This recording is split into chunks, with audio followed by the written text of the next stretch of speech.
So, welcome everybody. Thank you so much for coming to this, in what I hope will be an interesting dialogue and interaction. Barbara is the head of HBF, but for me, she's a very old friend and a colleague.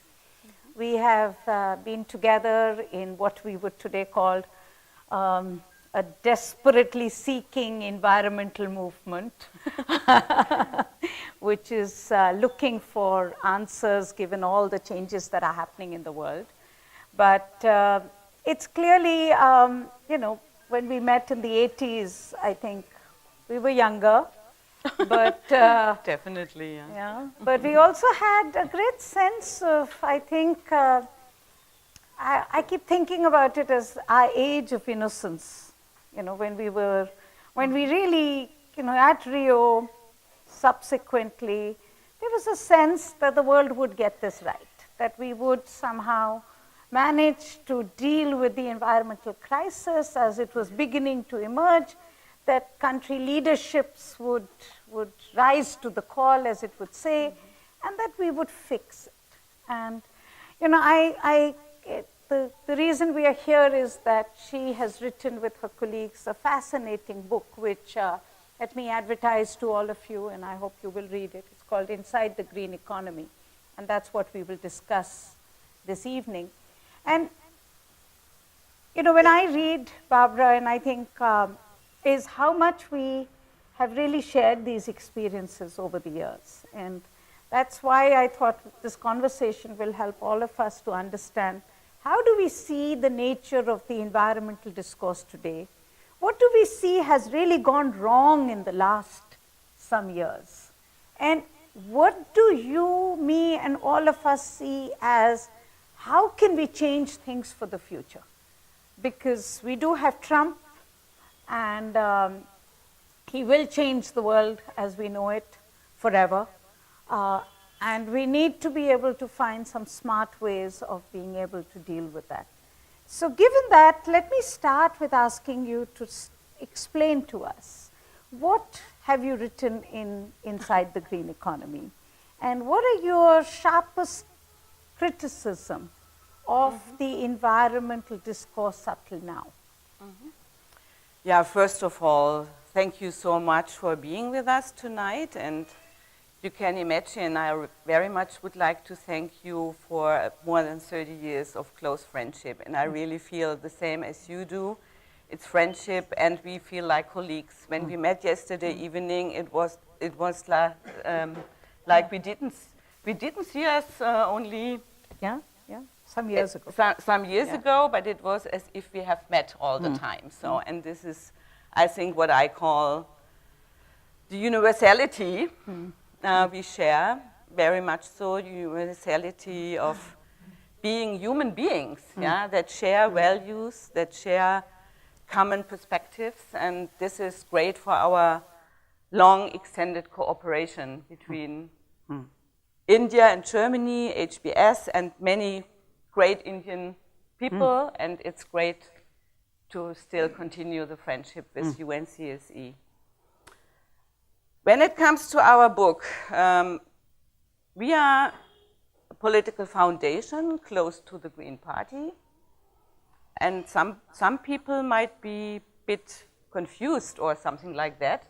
Why is green political foundation criticizes green economy?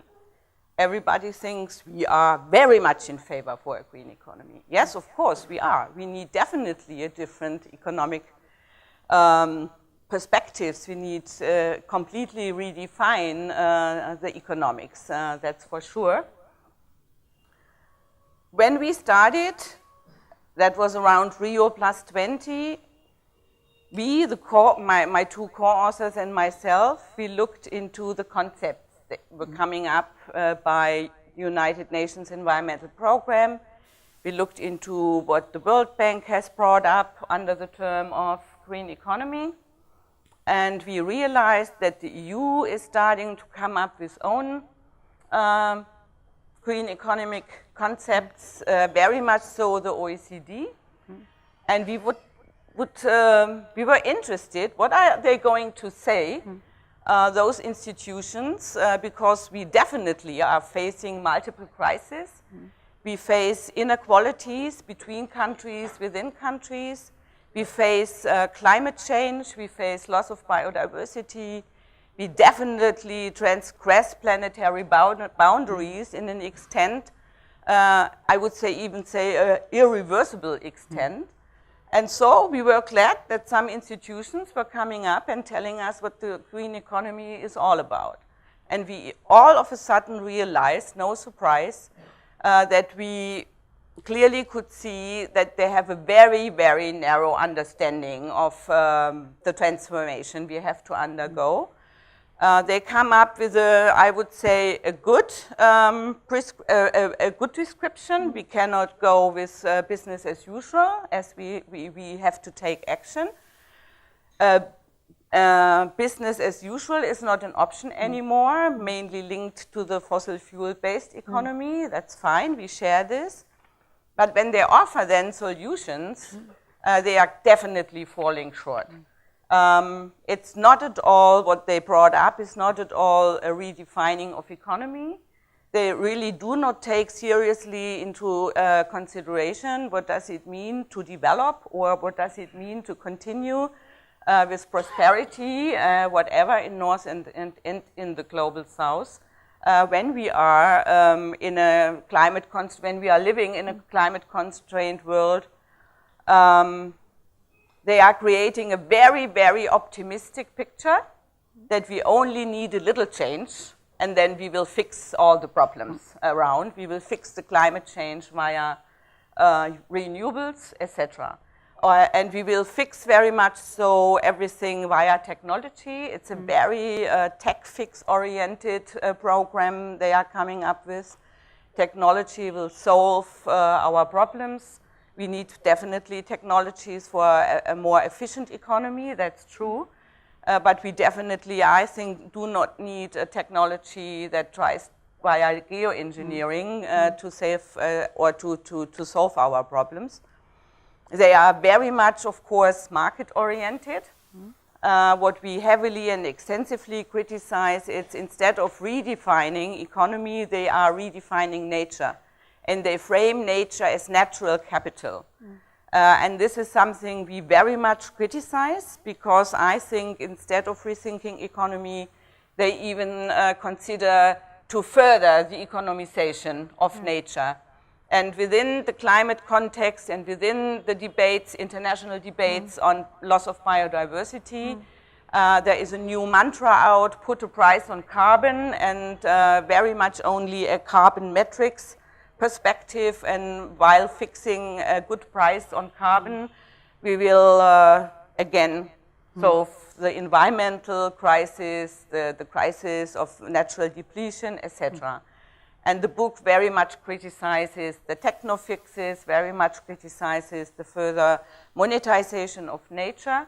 And we definitely see that everything that is presented in the new concepts of World Bank, OECD, and EU, there are lots of blind spots, because they redefine the primacy of economy and absolutely do not embed the economy in the society, and they de-link the rethinking completely from social context and from natural contexts. Yeah, and you can imagine, since I'm always linking ecological, social, participatory, and democratic issues, I'm not very happy with these concepts. They again try us to tell this economy we will solve the problem.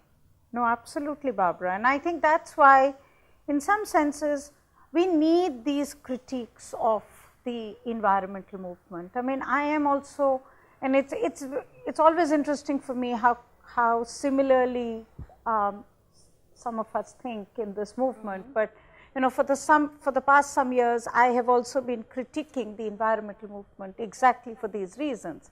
Not the concept of green economy as much as the environmental movement is saying that, one, we are neutering it of politics, and exactly as you write, that the environmental challenge in the world cannot be divorced from the politics of power, from the politics of resource management and who holds the resources, who controls it, and also the politics of the lack of access to those resources. The big issue of how do you make sure everybody has access to energy, not just talk about renewables, but access to energy becoming the critical issue. Not just talk about any other issue, but talk about the politics of how to actually get it, the inclusiveness of that growth model. And I think that's really so important to bring back in your book, in your this whole idea of critiquing the green economy. Sort of I hope will help us to be able to put some of these issues out on it. So if I was to sort of take some of the, let's take some of the key issues that you've raised and sort of discuss them at a greater water. Yeah, please. Arnab, can you give us a glass of water, please? Thank you. Okay. So I think the first issue is, can we actually be optimistic that we will solve the future's problem with economy, with technology, and with efficiency? So how do you see that, and how do you detail that out in your mind? And I'm saying this because, as you know, CSC, my colleague Chandrabhushan and I did a report last year called Capitan America, where we did a very detailed evaluation of the United States Climate Action Program. So we did a sort of detailing of, you know, that's what their climate change action plan is. How will they actually meet their climate commitments? And this is in the time of President Obama and the Clean Power Plan and all the effort that was made to say we are serious about climate change. And what we did in this work, Barbara, was to take every element of the climate action plan and what would be called their INDC, and actually do MRV on it, a measurable verification to say, is this adding up?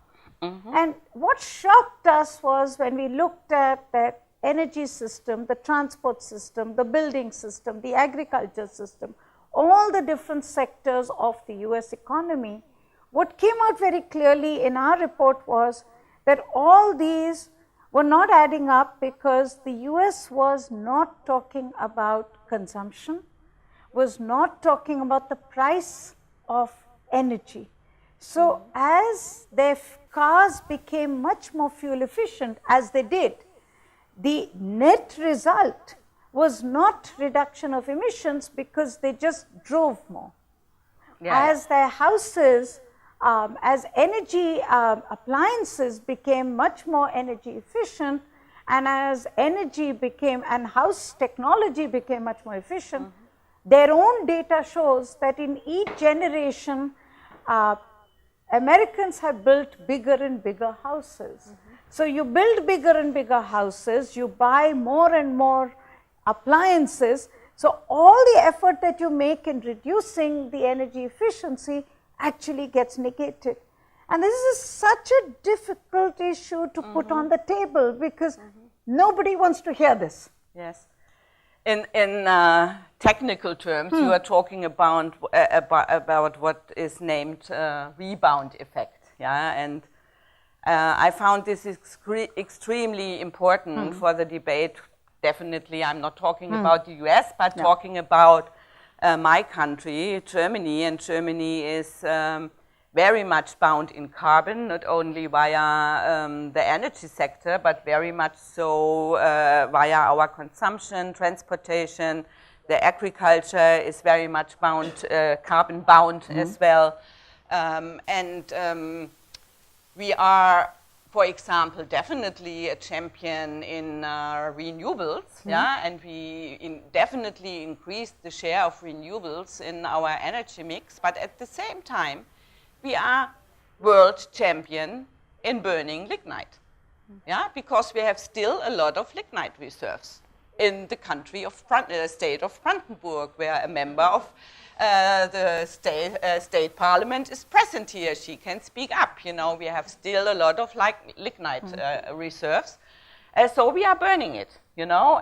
We are world champions in per capita consumption of meat. Our meat consumption definitely means that we have a huge ecological footprint elsewhere because the feed is produced in Brazil and Argentina. We import soy to feed our animals, yeah, and we are world champions in using, consuming, and throwing away textiles produced under extreme bad conditions in your region, yeah, in this country, in Bangladesh, in other countries. And people are definitely not aware what does this mean, that ecological footprint, yeah? We are responsible for inequity. We are responsible for environmental destruction elsewhere because of the way how we consume. And when it comes back to the issue of efficiency, definitely we need technology to make our transport system, whatever, more efficient.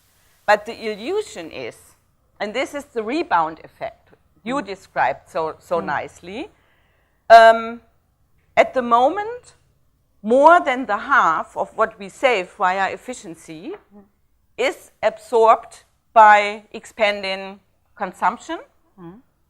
For example, we are driving now SUVs, not anymore a middle-class car. Many people do, middle classes do, it's not an elite thing, you know.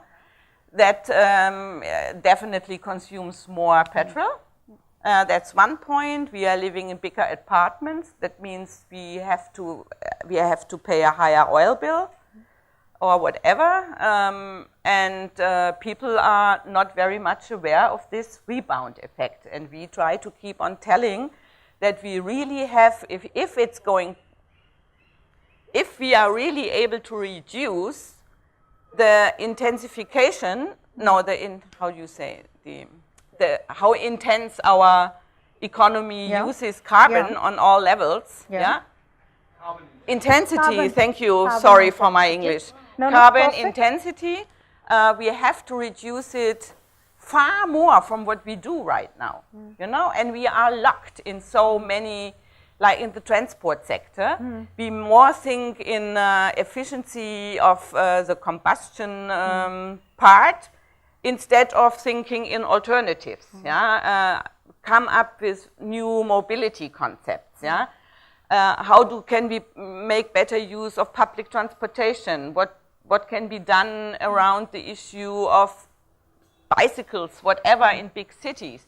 It starts, but we are only on a Barbara, very low level. Yeah, but still, Barbara, I think on the mobility front, I am a big fan of Europe.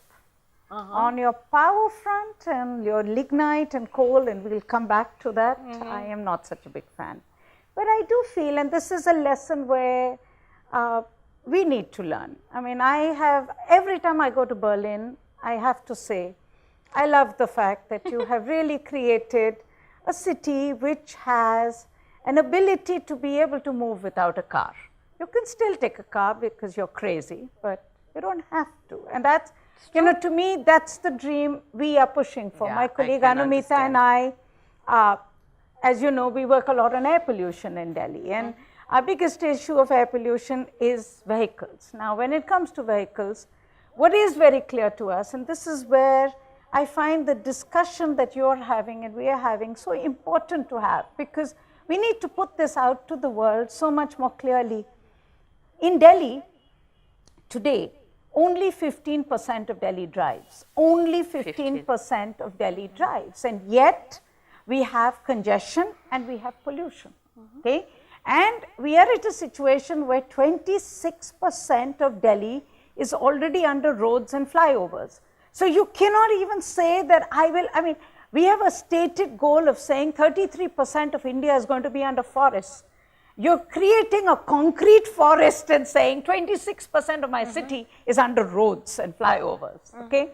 Now, in that situation, the challenge that we have is if 15% drives, you're already congested, you're already polluted, you know, how do you make place for the remaining 85% in the same airshed? And so for us, reinventing mobility becomes the imperative. We have to reinvent mobility, because we cannot take mobility as something to say, let's clean up each car, because even as we clean up each car, which we are, we add 4 more cars. So if you clean up each car 4 times, you add 4 more cars, it's a zero-sum game. And here there are 2 issues, and I'm going to digress a little bit from your book, but because it's my pet subject. One of our biggest problems that we've had with Germany has been your love for diesel. Exactly. And we're criticizing it as well. Yeah. And the fact that you need to, you know, we have fought with everyone. We actually never fight with German friends. Normally we're always on the safe side. But when it comes to diesel, we've had this terrible fight over the last 15 years, where our own automobile industry has said to us, but the Germans like us, and the Germans are so environmentally friendly. How can Germany do it wrong? Now, that to me has been a big issue, because today Germany is finding out, it's not just Volkswagen, but you're finding out that your Euro 6 cars on road are equivalent to even Euro 1 cars, because your diesel technology is just not capable of giving you both CO2 benefit as well as local air benefit. And that's the big challenge that, so the mobility argument, I think, you know, the way you framed it, I think it's important for us to state it globally as well, that we cannot anymore look at the individual car and improve it. And but hybrid. This is what we share. Exactly. And that's not a contrary between you and me. And this is what I said, you know, instead of in Germany investing more and more in alternative mobility concepts, people want to be mobile. Yeah, they want to travel. They have to commute, etc. This is no doubt about it. But this is why we then should have much more invented in what already since 20 years or 30 years in our country, brought up by the environmental movement, I have to say, and by the Green Party, that we not only have to invest in a more efficient car or whatsoever, but in alternatives, to make people happy to be able to commute and to go around, you know. And I completely share. But, you know, our automobile industry is under heavy trouble.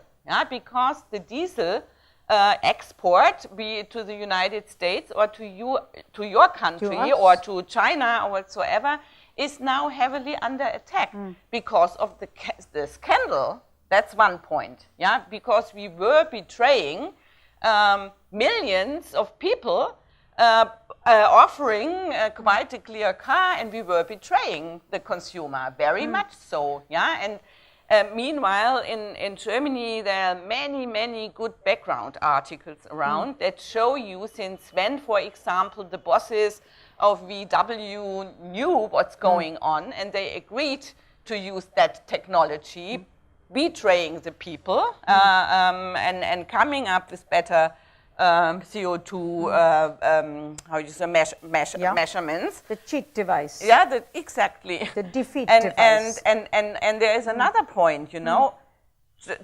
German bosses, be it Mercedes-Benz, be it VW, be it BMW, they are heavily under pressure now because they realized they only were fixed in exporting the diesel, and they completely neglected the research and the innovation, for example, to the electromobility. That's right. Yeah, and they are facing now a big problem because of all types. The digital issue is coming up. Yeah, the künstliche artificial intelligence issue is coming up. All types, you know, and they are from different angles. They are very much under pressure. Yeah, and this is, for me, it's a typical example for trying to continue a business model. Yeah, even exporting it, and completely neglecting research and definitely neglecting research in alternatives and mainly oppressing existing ideas on alternatives, you know, and this is again the issue you only, you phrased it already.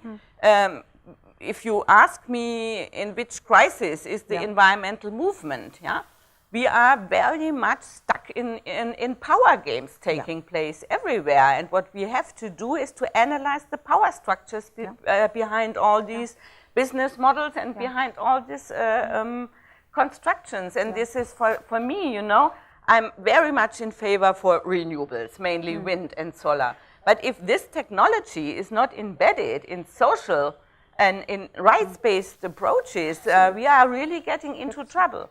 I'm not only responsible for this office, I just visited Mexico, and I had a huge talk to people, indigenous people, who were forcibly displaced because of big wind parks. And I think this is happening in this country here as well. I would like to ask you what's going on here. And the problem is they do not use renewables as the chance to deploy decentralized energy. They very much use it with big companies behind it, to install huge solar and wind schemes and transport it to the industrialized or urban centers.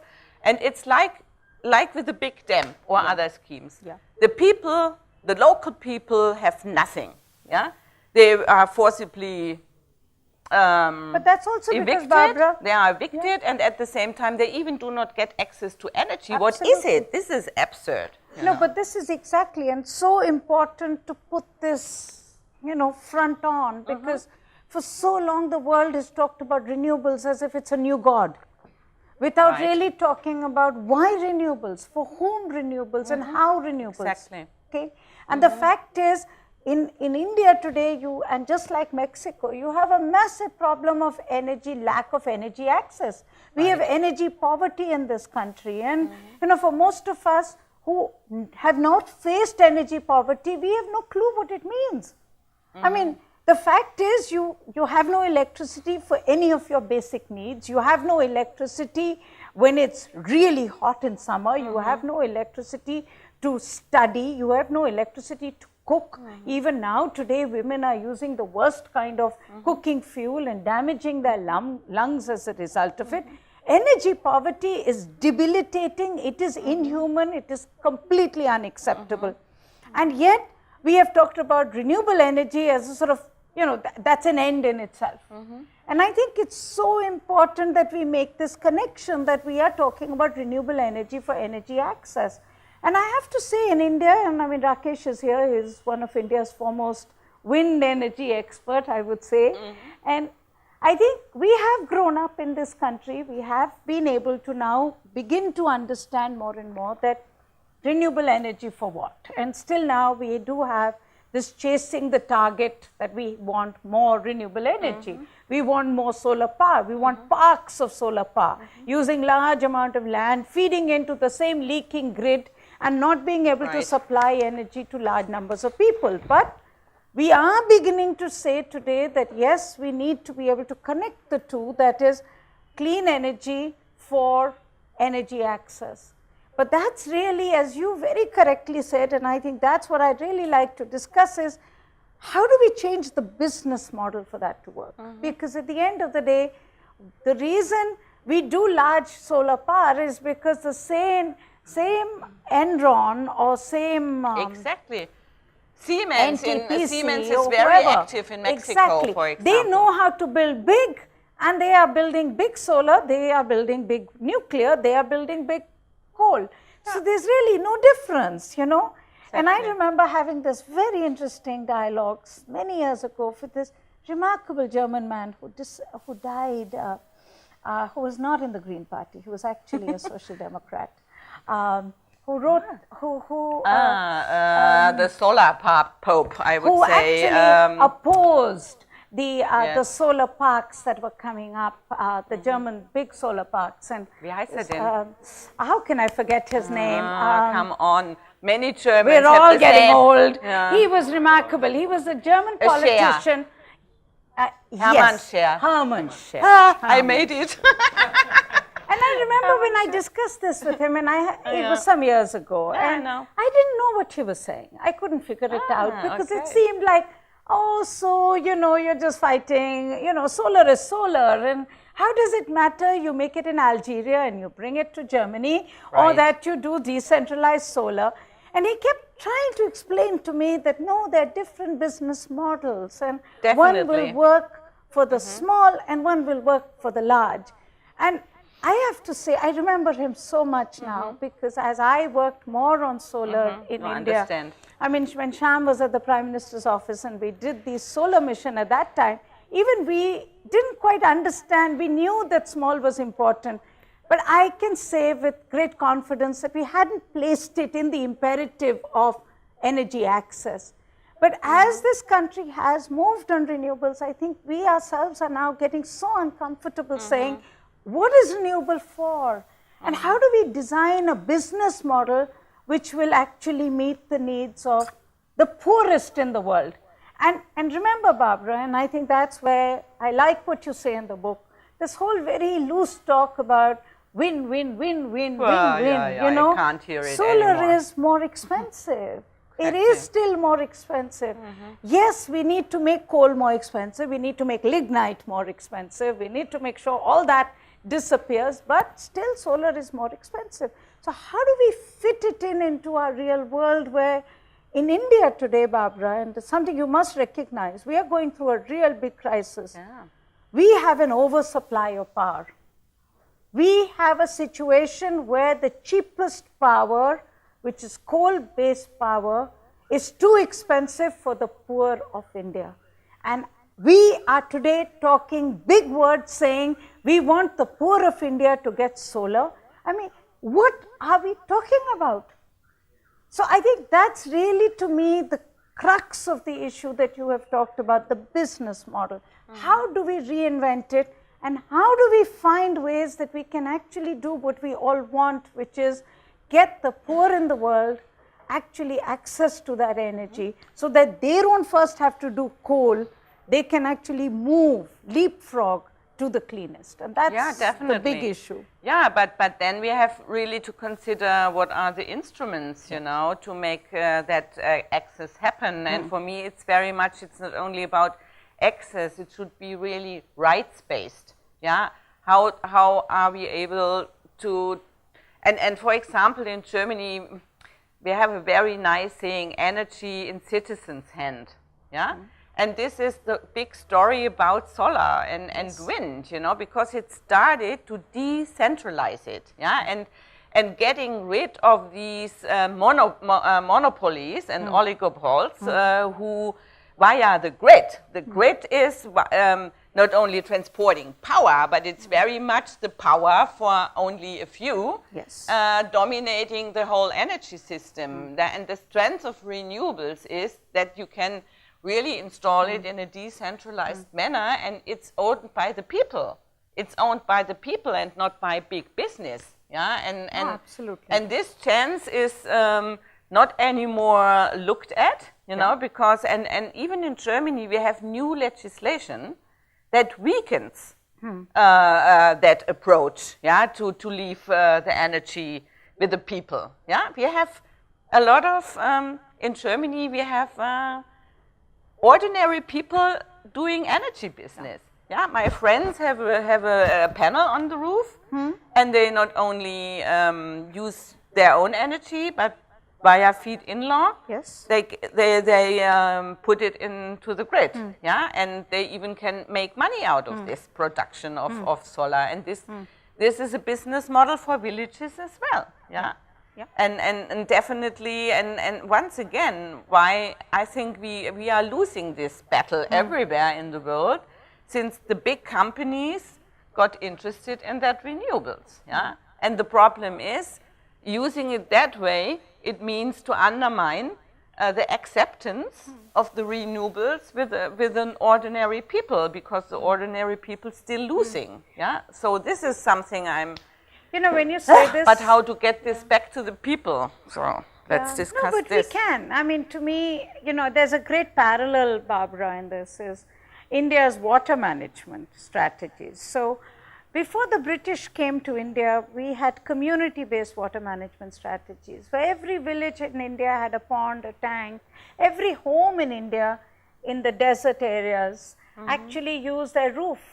You now use it for solar. They used it to harvest water. Okay, so every roof was a mini catchment area where you used it to harvest water, and then you recharge your groundwater, you stored it in a tank. So it was an individual's sort of work to be able to manage that water system. And then came, with colonial rule, came the organization of all the resources into state. And through the state, we created bureaucracies, and in this case, we created the Public Works Department. And then we said the job of government was to supply water and not people. So we said, let's break that link, and to break the link, we essentially said we need canals, because only then can you bring water long distances to people, and water supply networks all over. So in a sense, the energy business and the water business is not very different, okay? But today we have reached a point where, and this is where I find India very fascinating, I have to say. I think if we are a laboratory which could go right, because we have a lot of different imperatives. If you look at our water system today, our cities today are water starved, because we are getting water from longer and longer distances. So we are getting water at very expensive rates, not able to supply it. We're not able to take the waste back. So we are having to get back to saying, how do you do local water systems where you can harvest rainwater? The same thing with our energy system. I mean, we have this huge amount, we have a grid which we were just discussing, reaches 98% of India, but we don't have power in people's homes. So renewables becomes the imperative, also becomes the logic. And that's, I think, where this story is not going to go away regardless of what Trump says. And I think that's the... Let's go back to the global level. Let's go back to the global level, exactly. Let's go back to the global level. So in the global level, and that's really what I wanted to discuss with you, how do you see this architecture moving ahead? How do you see this movement now? Let's talk some brass tacks, and then let's talk about some larger economic issues. The first brass tack is Paris. Okay, you have a Paris Agreement which you and I may will agree. Somehow appreciate, but we know it is neither ambitious nor equitable. It is not as good as we want. But still, it was the world coming together. We are now almost many months off Paris, and the world has got a reality check. And the reality check is that the Paris Agreement is not good enough. So how do you see the world today as far as climate change is concerned? You're really, your analysis on that. Yeah, a bit light, a lot of shadow, I would say. I think we all know that the NDCs on the table will lead to a 4 degrees world, or a 3 to 4 degrees world. What came up is a pledge and review, and not anymore that approach to really fix limits. Yeah, so it's up to every country to come up with a national plan, how to reduce and how to deal with how to stay below 2 degrees. And let's see, I think at least within the climate agreement, we have that review processes installed. There are processes arranged, where negotiation can start again, and I think this is a good point, On the other hand, I definitely what national governments are putting on the table is far from being sufficient, far from being enough, and we had a huge debate in Germany, because our national action plan is really absolutely insufficient. Yeah, and you probably realized the last COP, Conferences of Parties, took place in Morocco, and it was just around the Morocco COP when our cabinet struggled a lot, and the environmental minister was sidelined by the economic minister, sidelined by the finance minister. So in each of these of our countries, you know, the battles are taking place between those who want to continue with business as usual and some actors who are really ready and willing, and they're pushing for a change. Yeah, definitely. And the big issue for me is that even on the international level, within the Intergovernmental Panel on Climate Change, IPCC, there is a lot of debate taking place. Just to accept we will not be able to meet the goal, to stay below 2 degrees. And this is why they are already coming up with, I would say, outrageous technology propositions like geoengineering issues, and they will definitely put it soon on the table, because they say, let's stay realistic. Let's stay realistic. We will not reach out. We will not reach to stay below. So let us invest into technologies to suck CO2 from the atmosphere or to fertilize the oceans. Yeah, that's what we call geoengineering. They are coming up with all types of new genetically modified plants that are able to adapt to droughts or to floods, etc. So it's again the hope that technology will save us, yeah, but it's no readiness really to start from now on to change, you know, and this is something we can be sad about it, but we can at the same time we have to fight, and we have to come up with our issues constantly. Yeah. No, I agree, Barbara, because you know, at some level, it's always been technology will somehow save the day, fix it.